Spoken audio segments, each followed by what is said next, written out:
Bonjour et bienvenue à bord de Passage Insolite, le podcast qui décortique le mindset du changement au féminin. Je suis Bénédicte, coach certifiée de la Life Coach School, psychologue et entrepreneur. J'ai été aussi cette fille qui cherche le bouton pause de son cerveau depuis des années. Et je suis ravie de te dire que c'est en arrêtant de le chercher que j'ai fini par me trouver moi. Dans cette deuxième saison, je partage avec toi tout ce qui m'a guidée à moi et à plus de sérénité. Mes connaissances en psycho, les outils d'organisation de ma vie d'entrepreneur, mes astuces de coach, etc., etc. Chaque semaine, en solo, en duo, en 5, 10, 15 ou 20 minutes, je t'offre une dose d'inspiration, de l'énergie et des bonnes ondes pour te permettre de mieux comprendre comment tu fonctionnes et devenir pleinement qui tu es.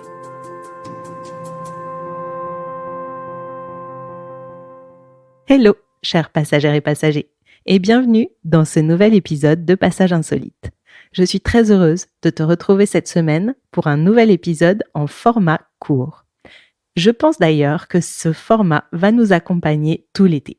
Et je dis je pense parce que je me connais et je sais très bien que peut-être dans le courant de l'été, les vacances ayant fait leur effet, j'aurai peut-être un peu plus d'énergie et de créativité pour produire des épisodes plus longs. Mais là, je dois t'avouer que mon énergie et mon envie n'est pas de passer des heures à expliquer, à décortiquer et à prendre du temps pour parler concepts et théories. En ce moment, j'ai juste envie d'observer ce qui se passe autour de moi, d'observer ma façon de fonctionner, d'observer aussi la façon de fonctionner des gens autour de moi, de ma communauté, de mes clients, et d'en tirer des conclusions ou des réflexions et te les partager pour que toi aussi tu puisses réfléchir sur ce que cela provoque chez toi et sur la façon dont cela pourrait améliorer ou venir faire changer des choses dans ta vie. Et aujourd'hui, j'ai envie de te proposer d'observer, d'être attentive, attentif et de réfléchir au regard que tu poses sur les choses. Autrement dit, sur quoi tu choisis de te concentrer, de mettre ton attention au quotidien, dans ta vie, dans ce qui t'arrive, dans tes relations, etc. Et quand je dis choisir, je pèse mes mots. Parce que ce choix n'est pas forcément conscient, mais plus on y est attentif, et plus le choix, ou en tout cas le schéma, peut devenir conscient, et plus nous pouvons travailler dessus. Personnellement, il y a longtemps que j'ai compris que je faisais partie de ces personnes qui ont tendance à se focaliser sur ce qui ne fonctionne pas. Alors quand je dis ça, je ne veux pas dire que je vois le verre systématiquement à moitié vide. Non, ce n'est pas le cas, et ce n'est pas ça que je veux dire. Ce que je veux dire, c'est que si tu me fais rentrer dans un endroit, je vais voir en priorité, mon esprit va se focaliser sur les défauts, sur ce qui ne fonctionne pas bien, sur ce qui pourrait être amélioré. Et honnêtement, c'est un vrai cadeau parce que parfois, cela me permet de débloquer des situations, de trouver des solutions en aussi peu de temps qu'il faut pour le dire. Mais au quotidien, cela peut être extrêmement pesant. Et évidemment, cela fait partie de la nature humaine parce que la fonction première de notre cerveau est de nous maintenir en vie. Et pour nous maintenir en vie, notre cerveau préfère que nous nous focalisions sur les potentiels dangers et donc sur ce qui fonctionne pas forcément parfaitement que sur tout ce qui roule et tout ce qui est en contrôle. Donc, si on ajoute cette fonction primaire de survie de notre cerveau à un focus de notre personnalité sur les choses négatives, eh bien, la vie peut devenir vite pesante et agaçante et frustrante. Mais tout cela, c'est aussi un choix et c'est aussi une question d'entraînement. Et je ne te parle pas de positif à tout prix, de visualisation, etc.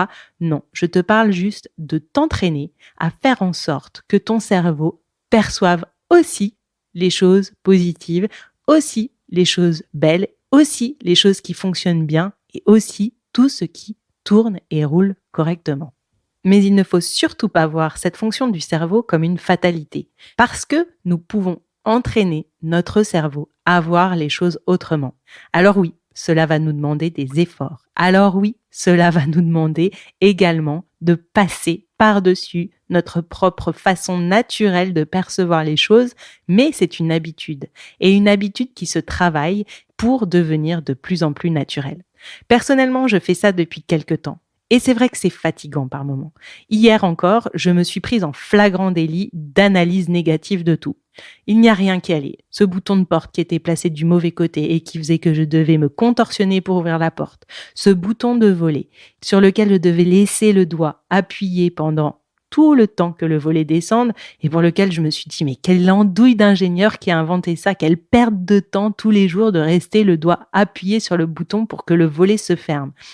Je suis allée ensuite à la boulangerie et là, il y avait un problème d'organisation. Du coup, les gens ronchonnaient et moi, dans ma tête, j'étais déjà en train d'améliorer l'organisation, sauf que du coup, je sentais l'agacement des autres et le mien aussi parce que j'ai attendu longtemps. Et du coup, en fait, je n'arrêtais pas de tourner en rond dans une spirale du négatif. Concrètement, j'aurais pu voir les choses autrement. J'aurais très bien pu décider que oui, ce bouton de porte, il était placé comme ça et que il y avait une bonne raison pour cela parce que l'électricité n'était pas on ne pouvait pas tirer le fil d'électrique autrement. OK, et c'était neutre du coup, ce n'est pas obligé de me frustrer. Quant au bouton du volet, il est certainement mal conçu. L'ingénieur n'a peut-être pas été au top. Pour autant, quel intérêt de s'énerver et de rester focalisé sur le fait que c'est un défaut plutôt que de se dire que oui, je vais laisser mon doigt et du coup commencer à penser à autre chose. Ben non. Et à la boulangerie, pareil, le problème d'organisation, au lieu d'essayer de le régler et de me focaliser dessus, pourquoi ne pas écouter les conversations des autres clients et penser à autre chose ou y trouver même une opportunité pour un prochain sujet de podcast, par exemple.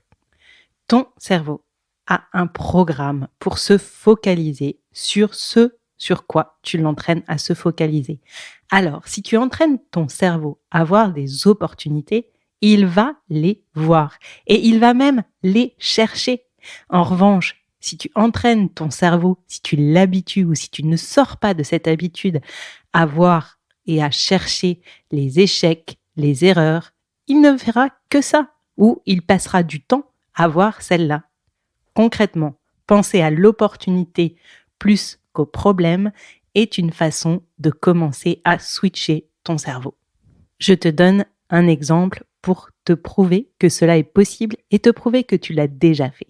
Rappelle-toi, quand tu as rencontré ton amoureux ou quand tu es tombé amoureux, à un moment, tu ne t'es focalisé presque que sur les côtés positifs de la personne, sur tout ce qu'elle t'a apporté, sur ses qualités, sur la façon qu'elle avait de te regarder, sur le bien que ça te faisait, etc. Et puis, peu à peu, le temps passe et là, tu commences à voir les côtés plus négatifs, ses défauts, ce qui t'agace, ce qui te pose problème au quotidien. Par exemple, le bouchon du dentifrice. Bref, je ne sais pas. Peu importe. Ce que je veux te dire, c'est que tu es tout autant capable de te focaliser sur ce qui va bien que sur ce qui va mal. Et même dans une relation de couple après des années et des années, il ne tient qu'à nous de vouloir nous focaliser sur ce qui va bien, ce qui nous fait du bien, que sur ce qui ne va pas et sur ce qui nous agace. Ce n'est pas aussi simple qu'une décision. Ça va te prendre un peu de temps de changer ta façon de penser et d'observer. Et même concrètement, ton cerveau va de nouveau te présenter des situations négatives, des situations à problème. Et c'est logique, la vie n'est pas toute rose et ce n'est pas juste un paquet de bonbons.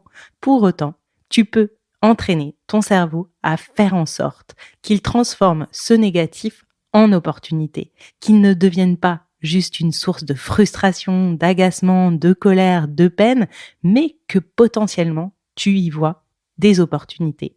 Je me suis rendu compte, en faisant cela, que mon cerveau était aussi entraîné à travailler et à chercher les opportunités.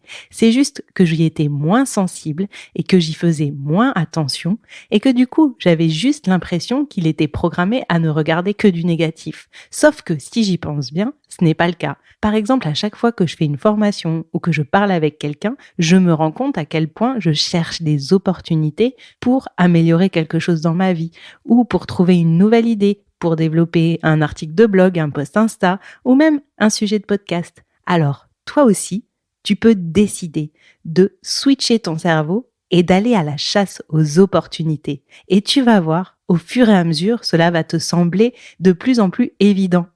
Je reprends un autre exemple, c'est comme quand tu tombes enceinte. À un moment, tu passes ton temps à voir des femmes enceintes. Eh bien là, c'est la même chose. Si tu cherches des opportunités, tu vas passer ton temps à en voir et à en créer.